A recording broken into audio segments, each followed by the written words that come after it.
आइपिओमा लगातार सर्किट लाग्दा कुन बिन्दुमा ट्रेन्ड उल्टिन्छ त्यो भोल्युमले तय गर्छ। 13औं दिनमा एभरेस्ट कलर 1309 पुग्दा ह्वात्तै बढेको कारोबार यसैको उदाहरण हो। अघिल्लो दिन 760 किता मात्र कारोबार भएकोमा अहिले 13,500 किता पुगेको छ। जम्मा 7,90,000 मात्र पब्लिक फ्लोट भएको कम्पनीमा अचानक भोल्युम बढ्नुले विक्रेता हावी हुन खोजेको संकेत गर्छ। सोमबार पहिलो घण्टामै 40,000 देखि 50,000 किताको भारी सप्लाई आएमा नाफा सुरक्षित गर्ने ट्रेन्ड चल्छ र मूल्य घट्छ। तर भोल्युम 20,000 देखि 25,000 मै सीमित रहेमा खरिद चाप बाँकी नै हुन्छ र मूल्य 1,500 पार गर्न सक्छ।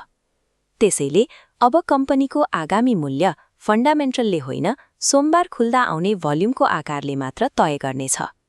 दीर्घकालीन दृष्टिकोण राख्ने लगानीकर्ताहरू भने यस्तो उच्च बिन्दुमा नभई मूल्य 1000 देखि 1100 को दायरामा करेक्सन भएपछि मात्र अध्ययन गर्छन्।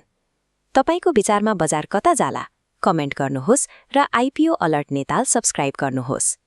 डिस्क्लेमर: यो भिडियो शैक्षिक र सूचनामूलक उद्देश्यका लागि मात्र तयार पारिएको हो।